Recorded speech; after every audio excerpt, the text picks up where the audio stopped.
Bonjour et bienvenue sur le 9e épisode du podcast de Créer ta réalité. Vous découvrirez ici des outils pour reprogrammer votre vie. Je suis Julia Bouchinet et je pense que se connaître et se comprendre sont les clés d'une vie épanouie. Selon moi, vivre en accord avec soi n'a pas de prix. Aujourd'hui, nous allons voir pourquoi il est parfois si difficile de demander de l'aide à un proche, à un ami ou à notre famille quand nous allons mal. Plus généralement, comment doit-on procéder pour se faire accompagner quand nous en avons besoin ? Devons-nous demander une recommandation, chercher un praticien sur internet, nous laisser guider tout simplement ? Nous allons voir dans ce podcast et surtout comment dire stop aux préjugés qui rôdent et que nous entendons sur la demande d'aide. Vous retrouverez les notes de ce podcast sur le site www.plaisirdedécouvrir.com. Je vous invite à vous inscrire à la newsletter afin de recevoir votre guide, les 5 clés pour comprendre et gérer le stress. Je souhaite ouvrir la parole afin que chacun se sente libre de communiquer. Je vous invite alors à m'envoyer le témoignage de votre choix à l'adresse mail suivante, juliabouchinet@yahoo.fr. Parlez-moi de vous, de votre histoire, de ce que vous traversez ou bien de ce dont vous souhaitez vous détacher. Je souhaite remercier CBS9827 pour son commentaire sous mon post Instagram lié à ce thème. Voici son commentaire, c'est le suivant. Je vous remercie pour ce post, voici un partage d'expérience. Lorsque j'ai consulté pour la première fois, je voulais et j'exigeais que ça aille vite car mes symptômes étaient très invalidants. Attaques de panique plusieurs fois par semaine et phobie. Je ne savais alors pas que j'entamais une thérapie qui au final a duré environ 12 ans. Mes symptômes invalidants avaient disparu au bout de quelques mois. J'ai alors décidé de continuer pour me débarrasser du reste, ces transmissions familiales notamment, un sacré voyage qui illustre les 2 préjugés que vous exposez. Pour le dernier, est-ce que c'est vraiment un préjugé ? Consulter un psy lorsque l'on va bien peut être intéressant à titre exploratoire par exemple pour mieux se comprendre ou essayer d'interpréter ses rêves. J'aime à croire que l'on ne consulte jamais un psy par hasard, surtout lorsque l'on va bien ou que l'on croit aller bien.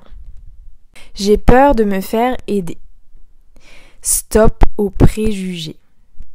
Se faire aider dans les périodes de stress, de perte de repères ou de changement est un cap à passer. Les peurs et les angoisses avant d'aller chez le psy ou lorsque l'on a un premier rendez-vous sont des réactions tout à fait normales. Prendre la décision d'aller voir un psychologue, un thérapeute ou un accompagnant peut être vraiment stressant. Ça demande du courage, de la vulnérabilité et du lâcher-prise. Nous pouvons d'ailleurs nous poser certaines questions, notamment dans quel cas aller voir un psychologue, dois-je aller voir un psy, quand faut-il consulter et surtout vers qui me tourner. Dans cet article, dans ce podcast, nous disons stop aux préjugés.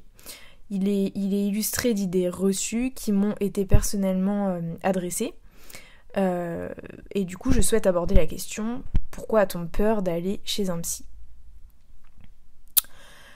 Si je fais une thérapie, je veux que ça aille vite. Alors voilà une phrase qui m'a été explicitée cette semaine et qui justement met en éveil la peur de faire une thérapie parce que si elle dure longtemps, entre guillemets, ça veut dire que je vais mal. C'est ce qui se passe un petit peu derrière, ou en tout cas c'est une des possibilités, une des interprétations. En fait, il est tout à fait légitime d'avoir besoin d'être apaisé, soulagé et serein quand on vit des périodes de profonde transformation. Et dans l'urgence d'agir, on peut exiger que ces modifications, en fait, à l'intérieur de nous, elles soient immédiates. Mais en fait, ce qu'il faut bien comprendre, et ce dont il faut être conscient, c'est que notre processus d'évolution, il se fait pas en exigeant ni en claquant des doigts, parce que notre inconscient, il suit un rythme spécifique, et cet inconscient, il est attaché à ce qu'on a pu vivre dans le passé, des points de fixation qu'il a pu faire à certaines périodes, notamment de notre enfance, et d'autres paramètres.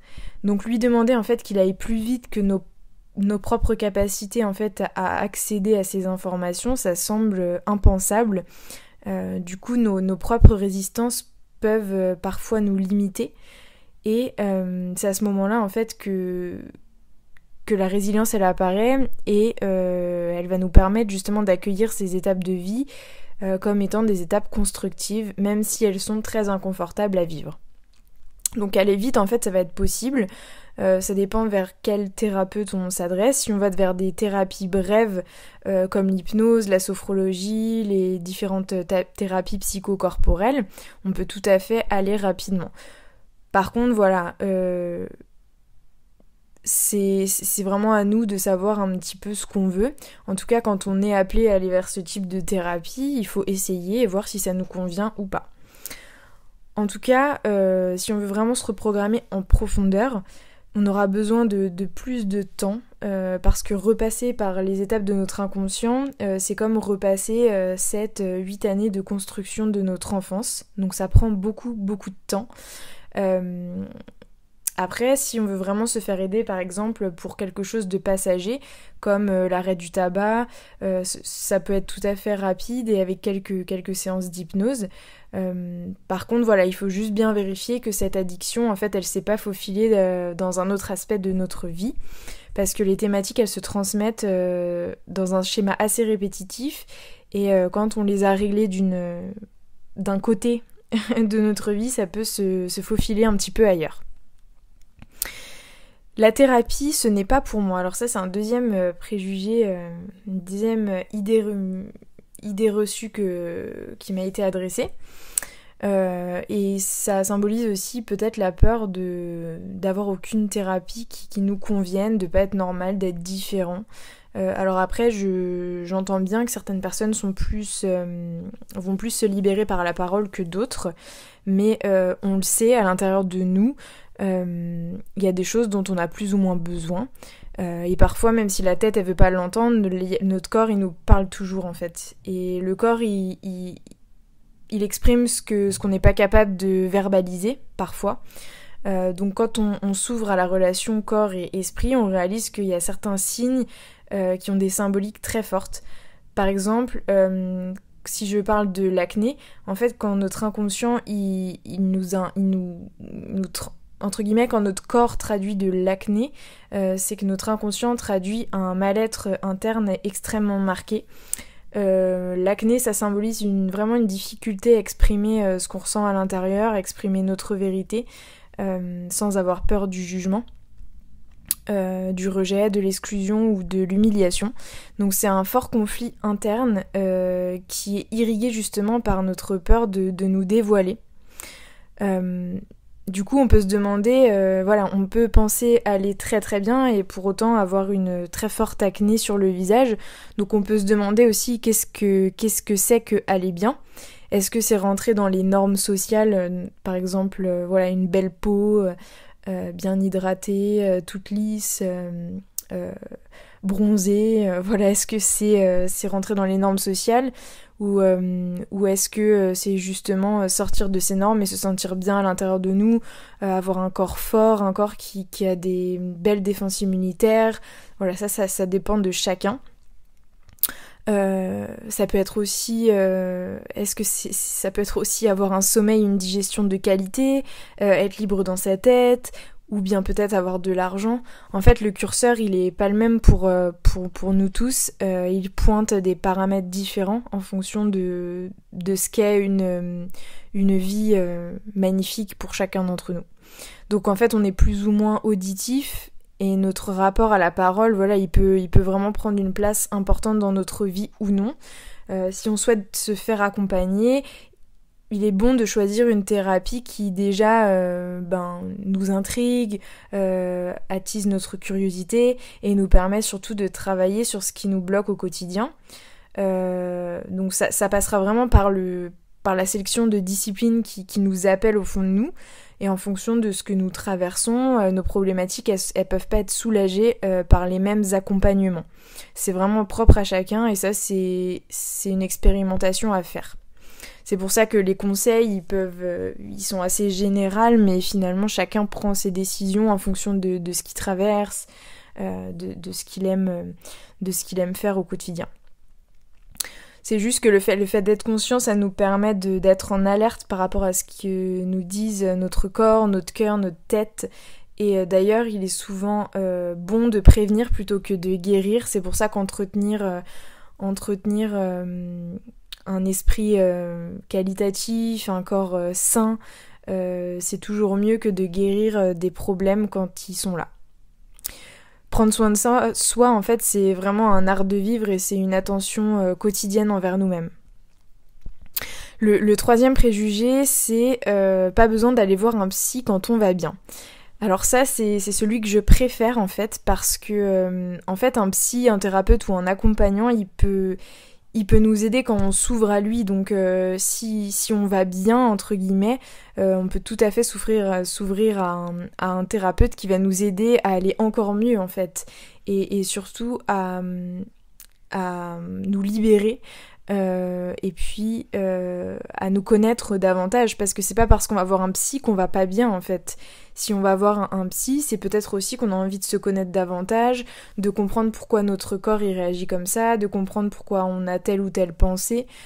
Souvent on pense aller bien et au fond il y a des choses quand même qui se manifestent, tomber tout le temps malade, choper le moindre truc à droite à gauche, avoir toujours des problèmes de santé. En fait je comprends qu'on puisse être frileux à l'idée d'ouvrir notre histoire, de se confier à une personne, ça c'est tout à fait normal et d'ailleurs c'est respectable de pas vouloir déblatérer sur notre vie, chacun fait ce qu'il veut et il n'y a pas de souci par rapport à ça. Mais par contre, il est intéressant de comprendre dans quelle mesure on va plus facilement chez un ostéopathe quand on a mal quelque part, plutôt qu'un professionnel de la psychologie, de la psychothérapie qui va nous aider en fait à comprendre ce qui se passe à l'intérieur de notre tête. En fait, ce sont des professionnels qui remettent tous les deux une partie de nous-mêmes en place, c'est juste que ça se manifeste d'une manière différente. Mais il n'y a pas de différence en fait entre ces deux accompagnants qui sont là pour nous faire du bien. Et justement, l'idée qu'il faut aller voir un thérapeute ou un psychologue quand on va pas bien, c'est une idée reçue, parce qu'on peut se sentir bien, mais avoir envie d'aller chercher encore plus au fond et de creuser dans notre histoire, dans nos manières de réagir au quotidien. Donc cette croyance, en fait, qu'aller mal justifie le fait de se faire accompagner par quelqu'un, est-ce qu'elle est légitime ? J'ouvre le débat. En tout cas, devoir être au plus bas pour saisir une main qui nous est tendue, c'est une croyance très collective et on a le droit d'y adhérer ou non, chacun fait comme il veut. Par contre, partir en quête de soi, à l'exploration de nous-mêmes et de notre histoire, c'est, selon moi en tout cas, s'offrir un cadeau qui est précieux. Voilà, ça nous permet vraiment de nous connaître, de nous comprendre et puis de se sentir pleinement vivant au quotidien et de plus subir en fait tout ce qui se passe dans notre inconscient qui va se traduire justement forcément au travers de notre corps. Donc quand tout va bien, on peut tout à fait avoir envie de creuser un peu plus, pour autant en étant équilibré dans notre tête. Donc mes 3 conseils en fait pour être à l'écoute de soi, c'est d'abord d'être humble envers soi-même. En fait on n'est que des humains, donc on a tous peur, on a tous des doutes, on est tous en pleine hésitation. Il y a des jours où on a plus d'énergie que d'autres et on a le droit de tout remettre en question et d'être totalement contradictoire dans ce qu'on fait. Donc le deuxième conseil, ça va surtout être d'être à l'écoute de soi, donc nos émotions, nos sentiments, les sensations que notre corps a, ça nous parle quotidiennement.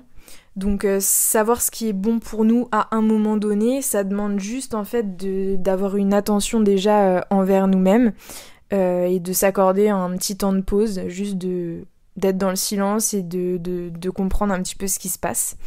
Et le troisième conseil, c'est de laisser les projections de côté. Donc lorsqu'il s'agit d'une thérapie, qu'elle soit brève de quelques semaines, de quelques mois ou plus longue, ça peut, comme la psychanalyse où ça prend plusieurs années, un peu moins d'une dizaine, mais en général c'est entre 7 et 10. En fait, dirigeons-nous vers ce qui nous appelle et arrêtons de comparer. En fait, il n'y a pas de thérapie plus efficace qu'une autre, ça dépend vraiment de ce qu'on recherche. Donc il faut faire en fonction de nos possibilités pour sélectionner tout ça. si on aime parler ou pas, ou si on a envie juste que quelqu'un nous remette quelque chose en place sans avoir besoin d'expliquer ce qui se passe pour nous, parce que des fois on n'en a même pas conscience, même dans 90% des cas on n'en a pas conscience, et faisons en fonction de nos possibilités, comme le temps, l'argent, la volonté. Et surtout, gardons en tête que notre mental, notre rationalité, notre pragmatisme, notre raison, il peut parfois nous freiner. Parce qu'en fait, il va voir des faits qui sont concrets, qui sont statistiques, alors que la vie, bien souvent, elle n'est pas concrète et que nos actions, elles sont pas toujours réfléchies, en fait. Il y a des choses qui se passent et qui nous traversent et on comprend pas vraiment pourquoi on fait ça, mais on le fait. Ou alors on a envie d'agir d'une certaine manière, mais on ne trouve pas la volonté, on ne trouve pas l'énergie. Alors que justement, notre corps et notre cœur, ils nous indiquent la voie à suivre au quotidien. Donc indiquez-moi, vous, en commentaire, quelles sont vos idées reçues, vos préjugés, et ce que vous avez déjà entendu, ou ce que vous vivez, vous, personnellement, par rapport au fait de se faire aider. Ça m'intéresse grandement.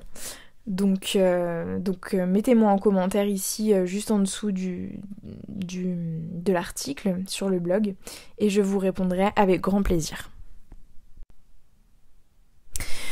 Merci d'avoir écouté cet épisode. Pour illustrer ce podcast, je vous invite à aller voir la vidéo YouTube Renaître qui est proposée sur la chaîne Tistria.